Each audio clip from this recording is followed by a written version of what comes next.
Assalamualaikum warahmatullahi wabarakatuh. Salam sejahtera untuk kita semuanya. Di kesempatan kali ini saya akan membuat video tutorial lagi tentang PPDB online 2020 Provinsi Jawa Tengah.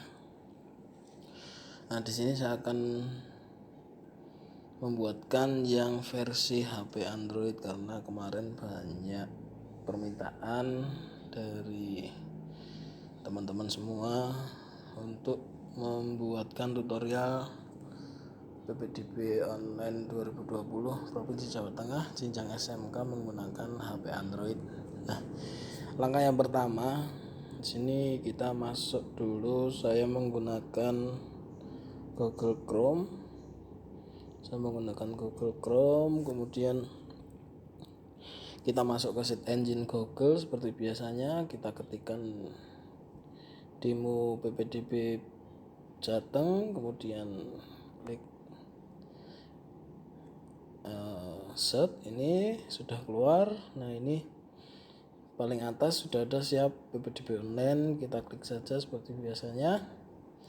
Nah, tampilannya akan seperti ini. Nah, di sini ada pemberitahuan terdapat template dokumen fakta integritas atau yang kita sering sebut surat pernyataan, bisa di-download di sini, kemudian diisi, atau bisa juga lihat di video saya sebelumnya yang terkait surat pernyataan, sudah saya bikinkan tutorialnya dan juga cara pengisiannya.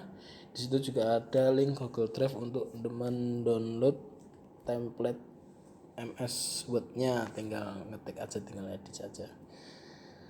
Kemudian selanjutnya tadi disilang saja kalau sudah punya, kalau belum bisa di-download di situ atau dilihat di video saya sebelumnya, ada di situ.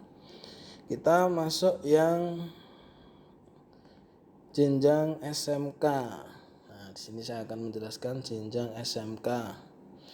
Kita kemudian klik saja yang ajuan akun, kita klik. Nah, tampilannya di HP akan seperti ini. Kemudian kita masukkan NISN calon peserta didik di kolom NISN. Nah, ini agak susah ya, tampilannya jadi turun seperti ini. Kita nggak bisa ngecek. Kita masukkan saja NISN-nya. Kita masukkan NISN. Kalau ada yang tidak tahu NISN-nya, bisa juga dicek di video saya sebelumnya, juga saya sudah jelaskan bagaimana cara mencari NISN sendiri dari rumah dengan cara online. Kita sudah masukkan NISN, kemudian kita masukkan asal sekolah. Di sini saya memilih asal sekolah dalam Provinsi Jawa Tengah. Kemudian jenis lulusan reguler, kemudian tahun lulusnya 2020. Nah, di sini ada sedikit yang berbeda di formulir data NISN atau Dapodik. Yang kemarin ada nama, kemudian tanggal lahir, tempat lahir, dan lain-lain. Update terbaru ini hanya kita memasukkan tanggal lahir saja. Kita klik yang gambar kalender ini, kita klik. Tampilannya akan seperti ini, dan ini tidak bisa di scroll ke tahunnya ya, ini harus manual satu-satu, jadi agak lumayan lama. Kalau di laptop kita bisa menggunakan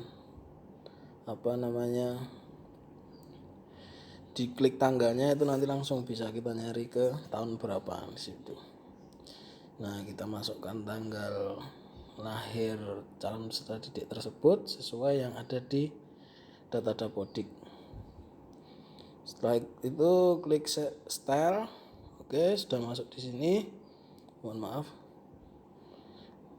keliru ini style. Setelah itu kita masuk ke domisili. Kita klik yang sesuai KK dalam Provinsi Jawa Tengah. Kemudian kita diminta memasukkan NIK calon peserta didik tersebut. Nah, NIK itu bisa dicari di KK. Kalau yang belum mempunyai KTP. Nah, kita masukkan NIK-nya. Kemudian kita diminta memasukkan kode keamanannya. Kita lihat di sini 9942. Oke, setelah itu klik lanjutkan proses. Nah, di sini ada tampilannya kalau di HP seperti ini ya. Ini data diri saja, data pribadi, asal sekolah sudah otomatis masuk, jenis kelamin, NISN, tempat lahir, tanggal lahir, status domisili, oke. Kemudian ini masukkan nomor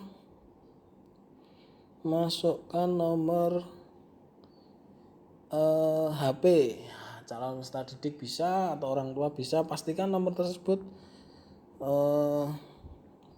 masih aktif ya. Nah, nanti bisa, ini hanya contoh saja, nanti bisa dipakai untuk panitia apabila menghubungi calon peserta didik tersebut.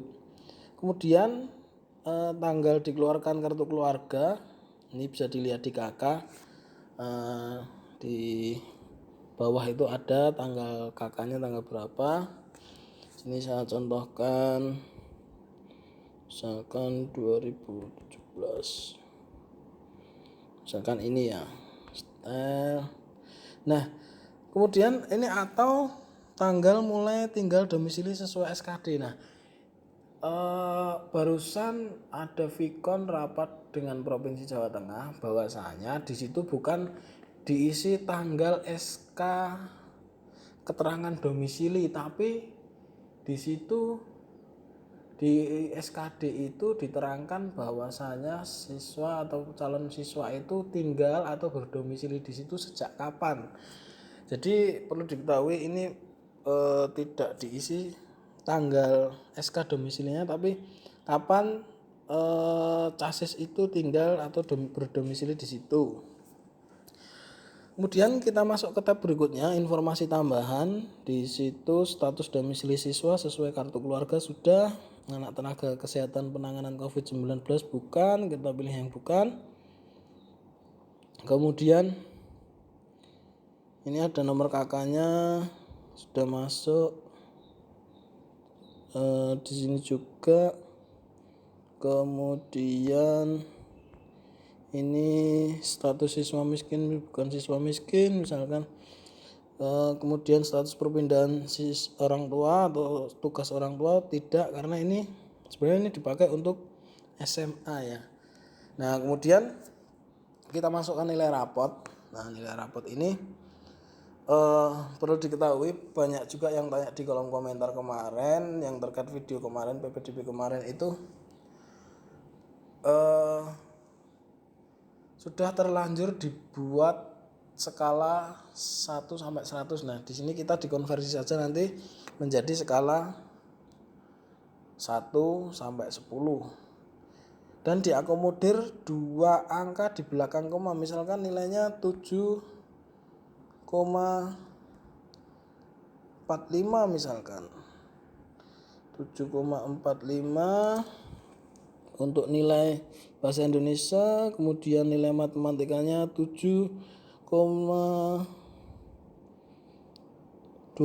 misalkan. Nah, ini diakomodir sampai 2 angka di belakang koma. Kemudian nilai rapot bahasa Inggris 7,6 misalkan. Kemudian nilai IPA 8. Nah,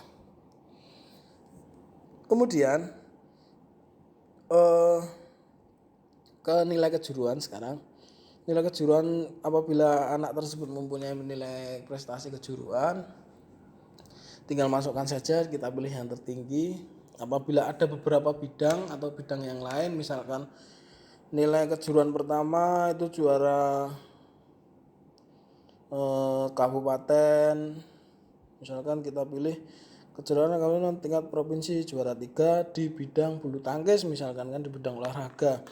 Kemudian dia punya prestasi lagi di bidang sains atau bidang akademis, misalkan lomba LKS atau gimana, dia juga juara 3 provinsi. Nah, itu bisa dimasukkan, diakomodir sampai 5 bidang. Dipilih yang tertinggi, misalkan punya juara bulu tangkis misalkan di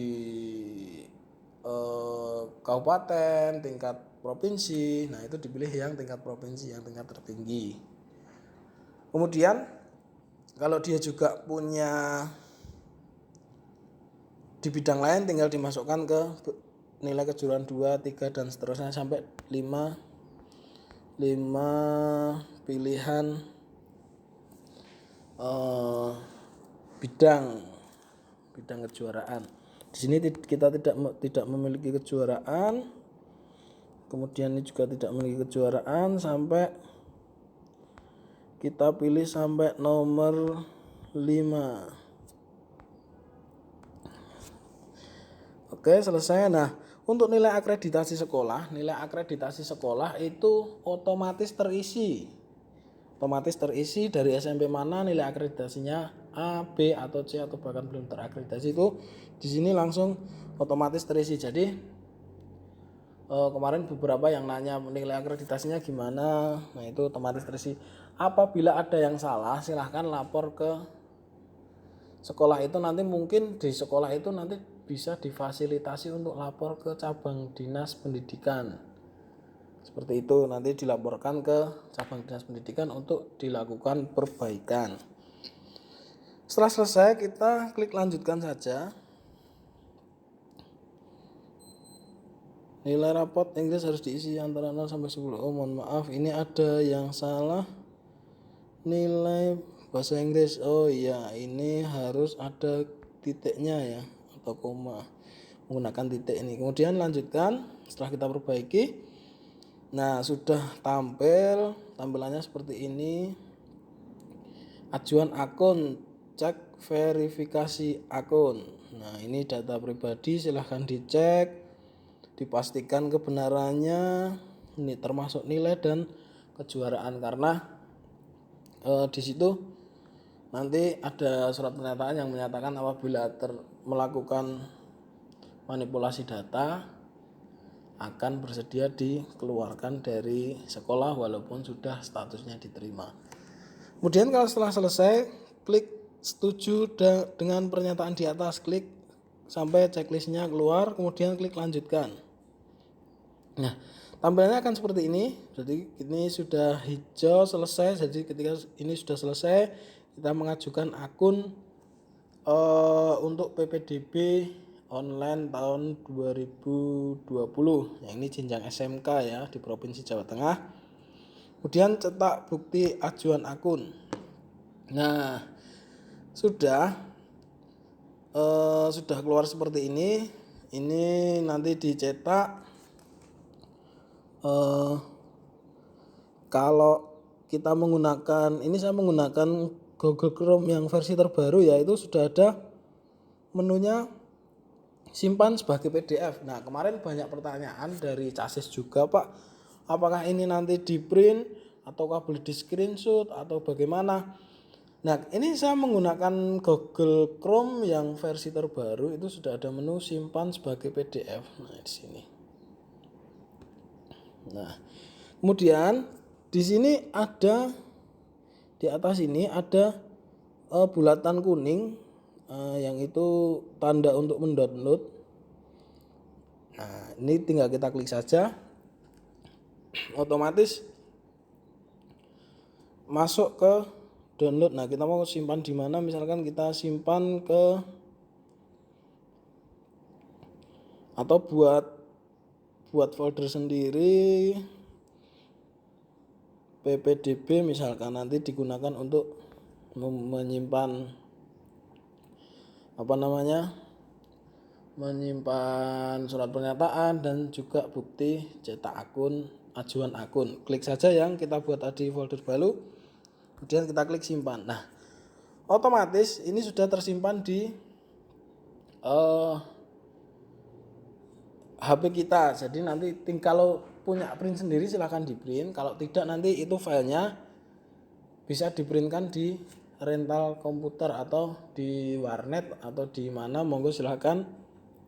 Nah jadi sudah terjawab juga yang pertanyaan bagaimana cara menyimpannya, menyimpan dengan HP, menyimpan cetak tanda bukti untuk ajuan akun ataupun untuk bukti pendaftaran. Mungkin sampai di sini dulu video saya tentang bagaimana cara mengajukan akun PPDB online tahun 2020 menggunakan HP Android. Banyak salah, mohon maaf. Wabillahi taufiq wal hidayah. Assalamualaikum warahmatullahi wabarakatuh.